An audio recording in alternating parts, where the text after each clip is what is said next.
ओम नमः हर महादेव।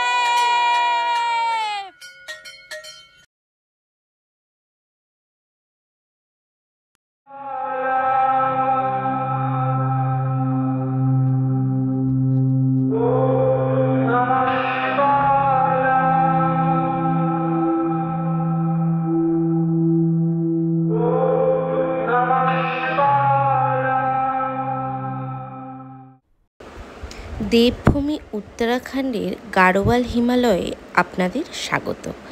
আজ আমরা এমন একটা যাত্রা করতে বেরোচ্ছি যেটা সুন্দর তো বটেই, তার সাথে এটির গুরুত্বপূর্ণ যাত্রাও বটে। তুঙ্গনাথ মহাদেবের ট্রেকিং। মোটামুটি 3600 মিটার উচ্চতায় রয়েছে এই মন্দির। পৃথিবীর সবথেকে উঁচু শিব মন্দির। এটি পঞ্চকেদারের তৃতীয় কেদার। আসুন তাহলে 3.5 কিলোমিটারের এই সুন্দর যাত্রাপথ আপনারাও আমাদের সাথে উপভোগ করুন। হর হর মহাদেব। তো আগের পর্বে আপনারা দেখেছিলেন আমরা দেউরিয়াতাল ট্রেক করে সারি ভিলেজে নেমে সেখান থেকে চোপতার উদ্দেশ্যে রওনা দিয়েছিলাম। তো চোপতায় পৌঁছে আমাদের নিজস্ব গাড়িটাকে রেখে এই রকম যে সামনে দেখছি জিপ দাঁড়িয়ে রয়েছে, এই রকম জিপে করে আসতে হয়। প্রত্যেক মানুষ পিছু 50 টাকা করে ভাড়া। কিন্তু দেখুন তো কি অবস্থা, এখানে পৌঁছতে না পৌঁছতেই ঝমঝমিয়ে বৃষ্টি, চারিদিকটা কালো মেঘে ঢাকা আর প্রবল বৃষ্টি। কি যে হবে, আজকে ট্রেকটা আমরা করতে পারবো তো? হ্যাঁ, এমনটাই আশঙ্কা আমাদের হচ্ছিল ওখানে দাঁড়িয়ে দাঁড়িয়ে। তো অজ্ঞতা কিছু উপায় না পেয়ে আমাদের এখানেই একটা আশেপাশে দোকানগুলোতে ওয়েট করতে হচ্ছিল। রেনকোট সবাই পরে নিয়েছিলাম। তবে চিন্তা শুধু এখন একটাই, এই বাজে ওয়েদারে বৃষ্টি কি আদৌ থামবে? আর যদিও বা বৃষ্টি থামে, রাস্তার অবস্থা ঠিক কেমন হবে? পুরোটাই কি পিচ্ছিল হয়ে যাবে? ঠিক করে হেঁটে উঠতে পারবো তো? এই এত রকমের প্রশ্ন আমাদের প্রত্যেকের মাথায় ঘুরছিল যে এর পরবর্তী পদক্ষেপ আমাদের কি হবে। আদৌ আমরা পৌঁছতে পারবো তো মহাদেবের কাছে? কারণ পৌঁছতে তো হবে, ওখানে আমাদের বুকিং রয়েছে রুম, আজকে তো উঠতেই হবে। তো দেখা যাক কী করা যায়। এক প্রকার প্রায় বৃষ্টিকে মাথায় নিয়ে আর রেনকোট পরে আমরা কিন্তু আমাদের গন্তব্যের জন্য হাঁটা শুরু করলাম। কেদারনাথের মতোই এখানেও কিন্তু যাওয়ার পথে ঘোড়া বা পোটারের ব্যবস্থা রয়েছে, কিন্তু অত্যাধিক বৃষ্টির কারণে ঘোড়াগুলো কিন্তু আজ বন্ধ রয়েছে। দুটো পোটারকে সাথে নিয়ে আমরা হাঁটা শুরু করলাম। এই তুঙ্গনাথের পথ কিন্তু বিভিন্ন সময় বিভিন্ন রকম থাকে, যেমন এই এখন বৃষ্টি, আবার ডিসেম্বর জানুয়ারি মাসে কিন্তু পথগুলো ঠিক এই রকম দেখতে লাগে। কোনটা রাস্তা আর কোনটা পাহাড়ের ঢাল বোঝা যায় না। আবার যদি ধরুন আপনি মার্চ কিংবা এপ্রিল মাসে আসছেন, সেক্ষেত্রে কিন্তু সারা রাস্তা দূরে থাকে এই রডোডেনড্রনের গাছ। আপনার মনে হবে কোথাও যেন লাল ফুলের বাগানে চলে এসেছি।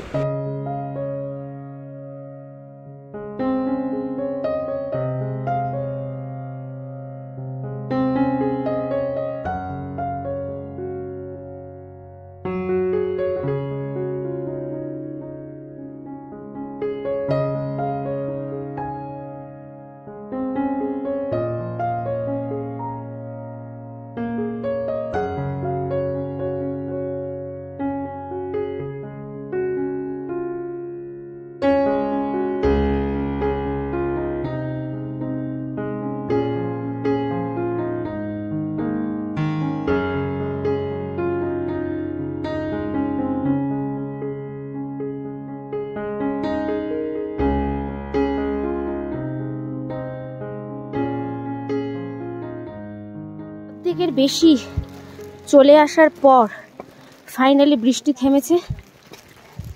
মোবাইলটা বার করতে পারলাম রেনকোট থেকে।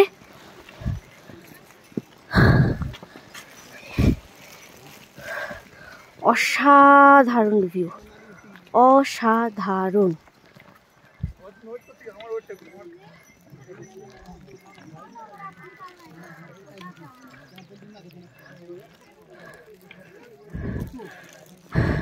হাফের আর একটু বাকি, পৌঁছে যাব। হর হর মহাদেব, হর হর মহাদেব, হর হর মহাদেব। কেদারনাথের তুলনায় ঘোড়ার চাপ অনেক কম, অনেকটাই। সেইটাই একটা স্বস্তি যে আমি ফ্রিলি হাঁটতে পারছি। আমরা 10 জনের গ্রুপের 9টা ব্যাগ ছিল আমাদের কাছে পিঠে। পোটারকে আমরা 7টা ব্যাগ দিয়েছি, 2টো আমাদের নিজেদের সাথে ক্যারি করছি। 2টো পোটার নেওয়া হয়েছে, একজন 5টা, একজন 3টে, একজন 4টে ব্যাগ নিয়েছে। 1,500 টাকা করে নিয়েছে। পোটারকে পিঠে ব্যাগ দিতে অনেকটাই রিলিফ হয়েছে আমাদের। আর একটু পথ বাকি, পৌঁছে যাব ঠিক।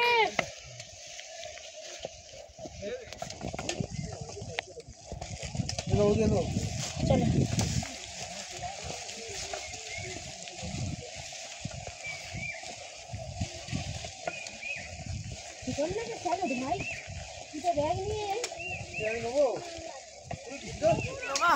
पार्वती पतये हर हर महादेव। ফাইনালি রোদের দেখা মিলেছে। যেন মনে হচ্ছে মহাদেব বলছে আর একটু, পারবি তোরা, সবাই পারবি। হর হর মহাদেব, আর একটু, আর একটু। ভ্যালিটা পুরো ফুলে ভরা, ফুলে ভরা। মহাদেবের দেখা মিলেছে, পাঠিয়েছে সূর্য মামাকে।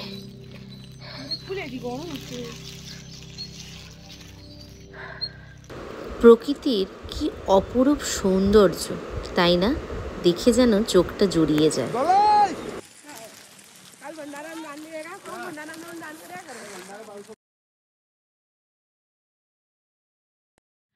এত ঝড় বৃষ্টি, এত ওয়েদার খারাপ, এত কিছুর পরে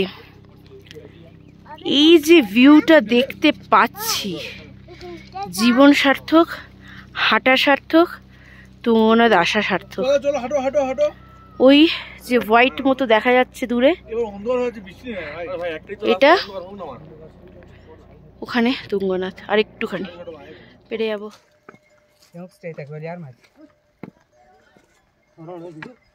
हाँ तमो चेचा आपका स्टे ऊपर ही है।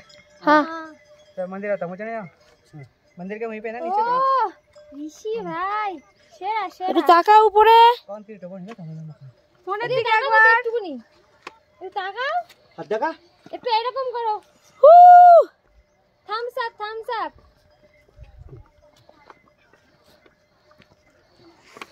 সেরা।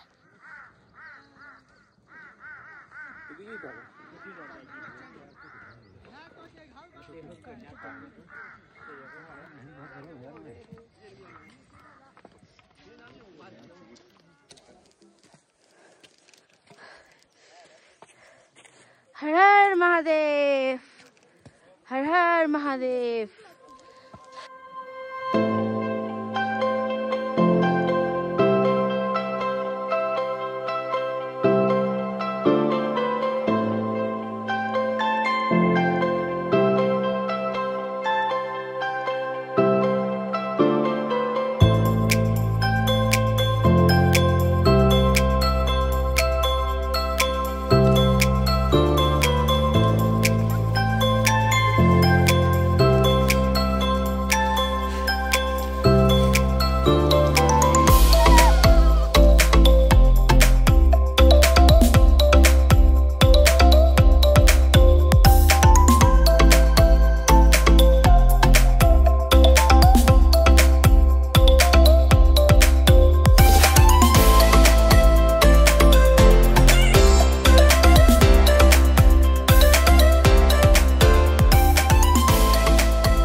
সত্যি স্বর্গ, স্বর্গ ছাড়া কিচ্ছু না। জীবন সার্থক, আরো একবার আমাদের জীবন সার্থক।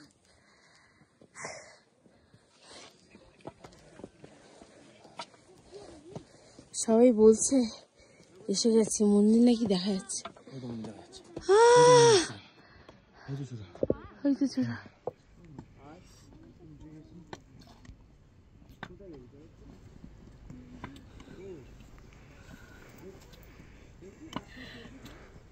সেই সেই সেম ফিলিংস কেদারনাথের ওঠার সময়, সেই সেম ফিলিংস।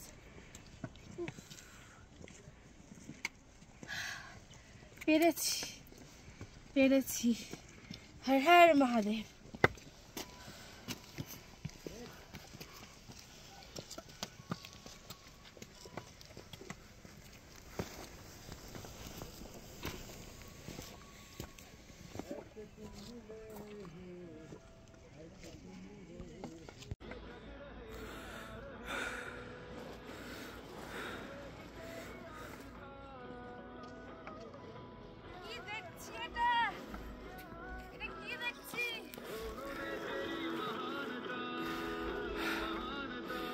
কেদারনাথের ফিলিংসটা আসছে ভাই, বলে বোঝাতে পারবো না যে কি হচ্ছে তোলপাড় শরীরে, কি হচ্ছে মহাদেব। মেরে দিবি। এসে গেছি আর একটু, এখান থেকে সব হোমস্টে থাকার জায়গা শুরু হয়ে গেছে। হোটেল নীলকণ্ঠ, আমাদের হোটেলের নাম আকাশ গঙ্গা। দেখি সেটা কোথায় আছে। এসে গেছি আর একটু, ওই দেখা যায়।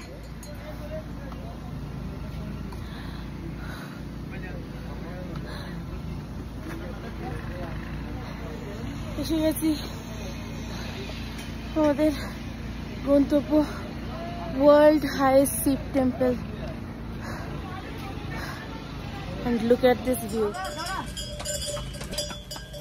ओम नमः ओम नमः हर महादेव।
গুড মর্নিং সবাইকে। ঘড়ির কাঁটায় তখন বাজে ভোর 5:30। আমরা রওনা দিলাম চন্দ্রশিলা ট্রেকের উদ্দেশ্যে। মোটামুটি 1.5 কিলোমিটারের রাস্তা। এই চন্দ্রশিলার একটা কাহিনী রয়েছে। রাজা দক্ষ প্রজাপতি তার 27 কন্যার মধ্যে অন্যতম কন্যা রোহিণীর প্রেমে পড়ে যান চন্দ্রদেব, কিন্তু রাজা দক্ষ রুষ্ট হন এই সম্পর্কে। দক্ষের অভিশাপে চন্দ্রদেব হারান তার দৃষ্টিশক্তি। তখন দৃষ্টিশক্তি ফিরে পেতে চন্দ্রদেব এইখানেই তপস্যা করেন দেবাদিদেব মহাদেবের। তপস্যায় মহাদেবকে তিনি সন্তুষ্ট করেন এবং আশীর্বাদ স্বরূপ মহাদেবের থেকে তিনি দৃষ্টিশক্তি ফিরে পান। এই জায়গার নামের পিছনে এই কাহিনী কিন্তু পাওয়া যায় পুরাণে।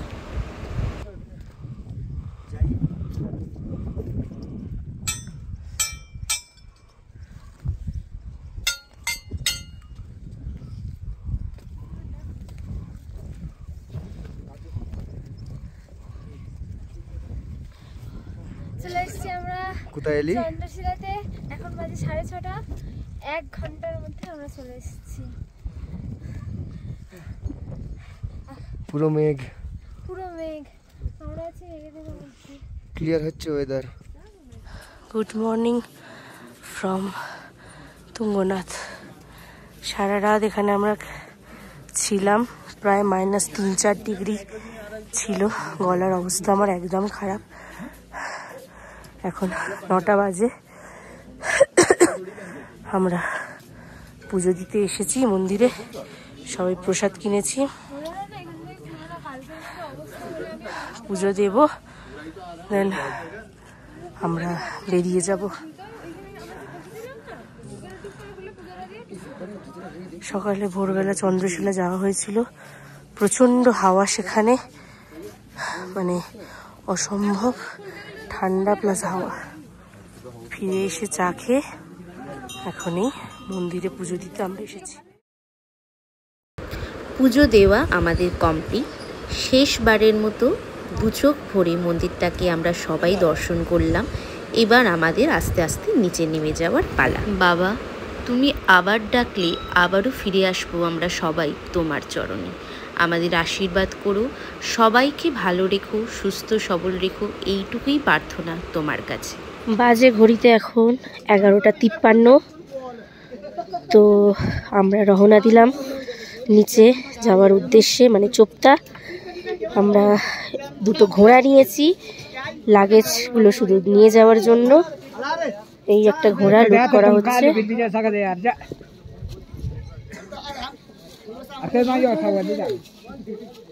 আর ওই সামনে আরেকটা।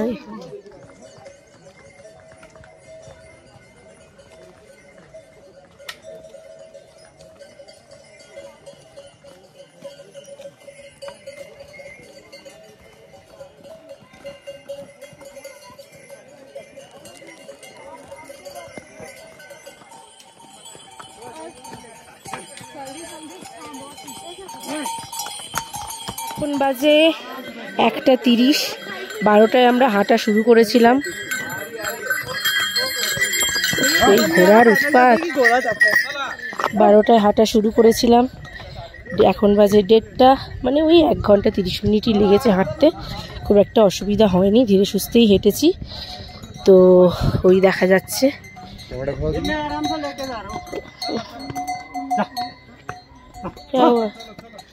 বাবা দাঁড়িয়ে গেছে।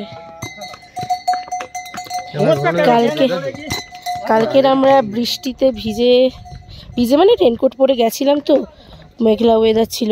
তো তখন এইসব চাপটা ছিল না, না ঘোড়ার চাপ ছিল, না সেরকম মানুষের চাপ ছিল।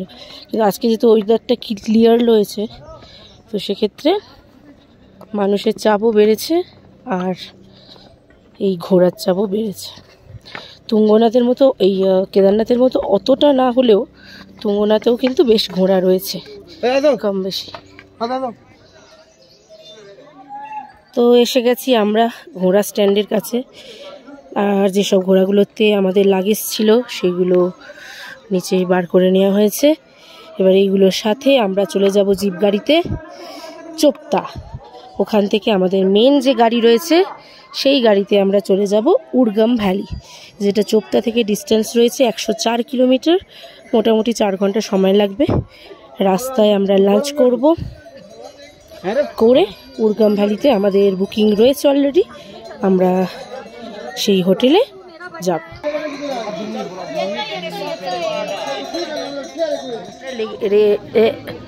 নেমে এসেছি নিচে নেমে এসেছি আমরা। পিউর পায়ে একটু মচকা লেগেছে, ক্র্যাম্প পড়েছে, তাই এতক্ষণ সব ব্যান্ডেজ করা হলো। না আমি খাবো না। ঠিক আছিস এখন? চোপতা থেকে বেরিয়ে বেশ অনেক খানিকটা পথ পেরিয়ে আমরা এই একটা রেস্টুরেন্টে দাঁড়িয়েছি লাঞ্চ করব বলে। এখান থেকে লাঞ্চ করে একদম ডিরেক্ট হোটেল বিবেক প্যালেস, যেটা কিনা উর্গাম ভ্যালিতে চলে যাব। এখন একটু খাওয়া দাওয়া করে নিই, গায়ে রোদটা পড়তে খুব ভালো লাগছে। চলুন তাহলে আজকের এপিসোডটা আমি এখানেই শেষ করছি। অলকানন্দাকে পাশে নিয়ে আমরা চললাম উর্গাম ভ্যালির উদ্দেশ্যে। রাতটা ওখানে কাটাবো। পরদিন সকালে আমরা যাব পঞ্চম কেদার কল্পেশ্বর ভ্রমণে। সেই গল্পের কাহিনীও আসবে আমার পরবর্তী ভ্লগে। অতএব ততক্ষণ আপনারা ওয়েট করুন। আর যদি আপনাদের আমার ট্রাভেল ব্লগগুলো ভালো লেগে থাকে তাহলে যে যেখান থেকে দেখছেন, ইউটিউব থেকে দেখলে অবশ্যই কিন্তু আমার চ্যানেলটিকে সাবস্ক্রাইব করতে পারেন, আর ফেসবুক থেকে দেখলে অবশ্যই কিন্তু পেজটাকে ফলো করে দিতে পারেন।